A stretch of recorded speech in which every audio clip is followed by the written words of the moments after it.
नमस्कार, आप देख रहे हैं न्यूज एक्सप्रेस। मेरा नाम है ऋतिक ठाकुर।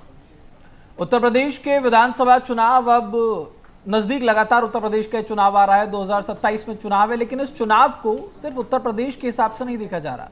2029 में होने वाले जनरल इलेक्शन से पहले इस चुनाव को एक सेमीफाइनल के तौर पर देखा जा रहा है और उस पर अब सभी की नजर है।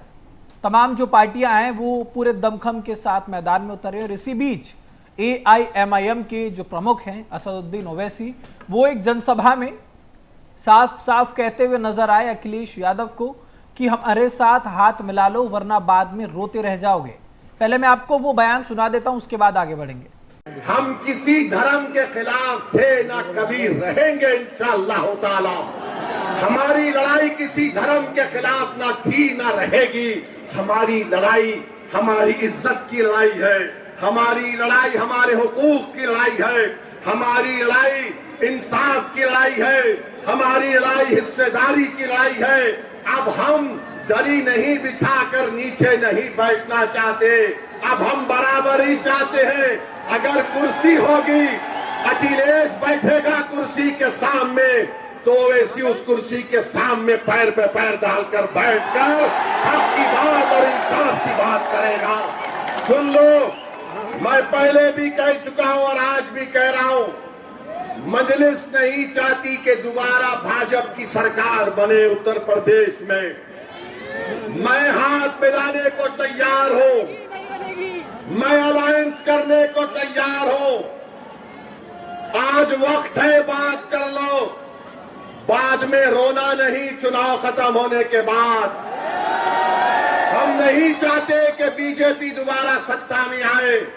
तुम कहते ना कि ओवैसी के लड़ने से हमको नुकसान हो जाता। चलो, मैं तुम्हारे साथ मिलकर लड़ने को तैयार हूं। तुम तैयार हो?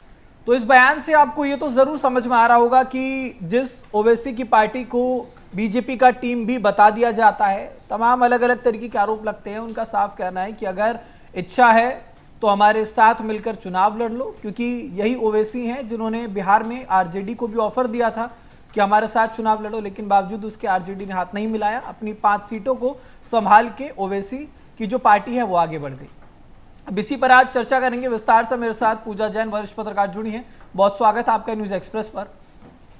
पूजा जी, ये जो ऑफर ओवैसी की तरफ से दिया जा रहा है अखिलेश यादव को, इसे किस तरीके से देखती हैं आप? ये बीजेपी के लिए मुश्किल हो सकती है, या ये विपक्ष की मजबूरी है, या कोई नई रणनीति यहाँ पर बन रही है? देखिए, AIM की जो अध्यक्ष हैं ओवैसी की, उन्होंने पहले भी बिहार में जो है लालू यादव और तेजस्वी यादव को गठबंधन का प्रस्ताव दिया था। अब जो है उन्होंने नया पैंतरा आजमाया है, उसी तरीके से उन्होंने उत्तर प्रदेश में अखिलेश यादव को प्रस्ताव दिया है। इससे विपक्ष का जो मुख्य एजेंडा है बीजेपी को मुझे रोकना दिखता है कि कहीं ना कहीं वो बीजेपी को रोकना चाहते हैं। और मुझे ऐसा भी लगता है कि इसके पीछे की जो वजह है, जनता डेफिनेटली पूछेगी कि भाई वजह क्या है। विकास है, रोजगार है, कानून व्यवस्था है। अगर इसकी बात करें तो समझ में आता है कि आपको लगता है कि जनता जो है समझदार नहीं है। आज यूपी की जो उत्तर प्रदेश की जनता है वो काफी समझदार है। वो अपना भला बुरा सब जानती है। किसी पार्टी को हराने का नारा लगाना देखिए अलग बात है, लेकिन जनता यह भी जानना चाहती है कि सरकार बनने पर आपकी साझी रणनीति है वो क्या होगी, जो आपकी साझा रणनीति है वो क्या होगी, आर्थिक नीति क्या होगी, किसानों, युवाओं, महिलाओं के लिए आप क्या योजना आपकी रहेगी, वो सब जनता भी जानना चाहती है, मुझे ऐसा लगता है। दूसरा, अखिलेश यादव जो है ओवैसी के साथ आते हैं या नहीं आते हैं, वो उनका अपना खुद का पर्सनल पर्सपेक्टिव है। और मुझे कहीं ना कहीं ऐसा लगता है कि इसके पीछे विकास करना नहीं है उत्तर प्रदेश के अंदर। उसके अंदर सीधा सीधा ये है कि वो बीजेपी को कहीं ना कहीं रोकना चाहते हैं, लेकिन मैं आपको बता दूं कि वो बीजेपी को नहीं रोक पाएंगे। रीजन बीइंग कि बीजेपी अपने आप को इतना मजबूत कर चुकी है। बीजेपी अलग विचारधारा की पार्टी है और सभी लोग मुझे लगता है गठबंधन में आ जाएंगे तो भी कुछ नहीं हो पाएगा। मैं कहती हूँ कि ओवैसी की पार्टी आ जाए, साथ ही समाजवादी पार्टी आ जाए, BSP आ जाए, अन्य अनदर पार्टी भी आ जाए, चंद्रशेखर जी की पार्टी आ जाए, सभी पार्टी मिलके भी अगर बीजेपी के फ्रंट पे खड़ी हो जाएंगी, बीजेपी के अगेंस्ट चुनाव लड़ेगी, तो भी जीत जो है बहुमत से बीजेपी ही जीतेगी। इतनी सारी पार्टियां भी अगर एक साथ आ जाएंगी तो वोट कंसोलिडेट नहीं कर पाएंगे ये लोग? इम्पॉसिबल है ऋतिक। देखिए, थोड़ा बहुत वोट का कटिंग हो सकता है, लेकिन सत्ता में बीजेपी ही आएगी, मैं ये आपको बहुत ही ठीक है पूजा जी, क्लैरिटी के सत्ता साथ बता। में बीजेपी आए या फिर जो भी चीजें होंगी वो ठीक है, वो बात की बात है। मैं थोड़ा सा आपसे ये समझना चाहूंगा कि अखिलेश लगातार पीडीए की बात करते रहे हैं। हम सभी ने देखा कि कैसे वो कहते हैं कि मैं अल्पसंख्यकों को आगे लेके चलूंगा, और ये सारी चीजें हम सभी ने देखा है किस तरीके से चलते हैं। लेकिन अब अगर ये ओवैसी भी इनके साथ में जुड़ जाएंगे तो क्या ये माना जाए कि लोग कंफ्यूज होंगे? क्योंकि दो बातें हैं, या तो ये हो सकता है कि कोई ओवैसी को पसंद करता हो अखिलेश को, नहीं तो वो जो वोट है वो अलग अलग जगहों पर जाएगा। लेकिन ये भी तो हो सकता है ना कि अगर कोई ये चाह रहा हो कि दोनों एक साथ मिलकर के चुनाव लड़ें तो वोट कंसोलिडेट हो, मजबूती से इन लोगों को वोट मिले। क्योंकि पश्चिम यूपी की हम बात करते हैं तो वहां पर मुस्लिम आबादी भी अच्छी खासी है। देखिए, जो लोग अखिलेश को पसंद नहीं करते, तो इट्स नॉट मैंडेट कि वो ओवैसी को पसंद करेंगे, बट यस, हम्म। हम लोग कह सकते हैं कि ओवैसी के माध्यम से हम्म। नो डाउट समाजवादी पार्टी को कुछ बेनिफिट तो हो सकता है, ऐसा नहीं है कि नहीं होगा।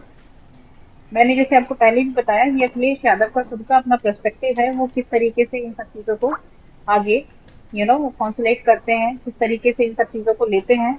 और दूसरी बात मैं आपको बता दूं कि अखिलेश यादव पहली बात तो इसी चीज में कंफ्यूज है कि वो कांग्रेस के साथ अपना हाथ मिलाए ना मिलाए आने वाले चुनाव के अंदर।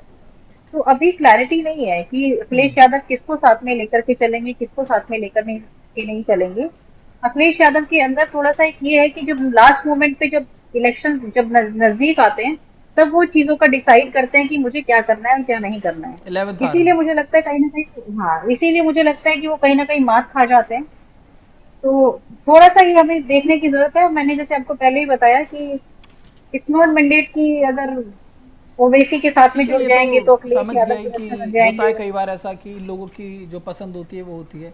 अब आपने जैसा बताया कि अखिलेश यादव जो है वो 11th आवर में चीज़ें डिसाइड करते हैं, और बीजेपी के लिए तो कहा ही जाता है कि बीजेपी स्पोर्ट्स मोड में, इलेक्शन मोड में हर टाइम रहती है, 12 महीने एग्जैक्टली। रहती है। लेकिन इस बीच अब जब ये बात हुई, ओवैसी ने ये बयान दिया, अब इसे तंज के तौर पर लें, सलाह के तौर पर लें, वो तो अखिलेश के ऊपर निर्भर करता है। क्योंकि एक तरफ उन्होंने कहा कि आओ हाथ मिला लो, तो तुम्हारे सामने पैर पर पैर चढ़ा करके प्रदेश की बात ओवैसी भी करेगा। लेकिन वही वो दूसरी तरफ कह रहे हैं कि अगर हाथ नहीं मिलाओगे तो फिर बाद में रोने के लिए मेरे पास मत आना। तो एक तरफ सलाह है, दूसरी तरफ तंज है, और इसी पर बीजेपी की तरफ से कहा जा रहा है पूजा जी कि ये तो भाईजान कोलैबोरेशन हो गया है। देखिए, अगर विचारधाराएं अलग होने के बावजूद चुनाव के समय गठबंधन की पेशकश हो रही है, तो विपक्ष को जनता के सामने यह स्पष्ट कर देना चाहिए कि यह जो सिद्धांत है, सिद्धांत किस तरीके के हैं, ये सिद्धांतों का गठबंधन है या केवल जो चुनावी गणित है उसका गठबंधन है, ये क्लैरिटी होनी चाहिए, पहली बात। दूसरी बात, अगर उन्होंने इस चीज का ऑफर दिया है, उस ऑफर में कितना सीरियसनेस है, ये भी कहीं ना कहीं जांच का विषय है। मुझे कहीं ना कहीं लगता है कि ओवैसी ने, हो सकता है कि ये ऐसे ही एक संच के रूप में कसा है और कुछ भी नहीं है। ये कोई सीरियस एक कोलैबोरेशन की बात नहीं हो रही है। ठीक है, तो एक आपसे ये सवाल भी है कि जो विकास की बात बार बार यूपी में कही जाती है कि हम विकास पर निरंतर उत्तर प्रदेश को आगे बढ़ा रहे हैं, इन सब के बीच बीजेपी इस मुद्दे को किस तरीके से आगे बढ़ाती है, भुनाती है? क्योंकि हमने देखा है ना, कई बार बोला जाता है कि भाईजान कौन ज्यादा बड़ा भाईजान है, इस बात की बहस हो जाती है। ओवैसी में, अखिलेश यादव में ये बोलते हैं कि हम ज्यादा सगे हैं अल्पसंख्यकों के, क्योंकि वोट बैंक अच्छा खासा उनका भी है वहां पर। तो उस बीच में बीजेपी इस मुद्दे को कैसे भुनाती है? तुष्टिकरण बताएगी इसे?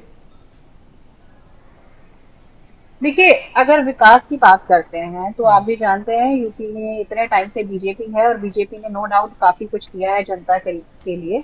उत्तर प्रदेश आज एक्सप्रेसवे स्टेट के रूप में पहचान उसकी बन चुकी है।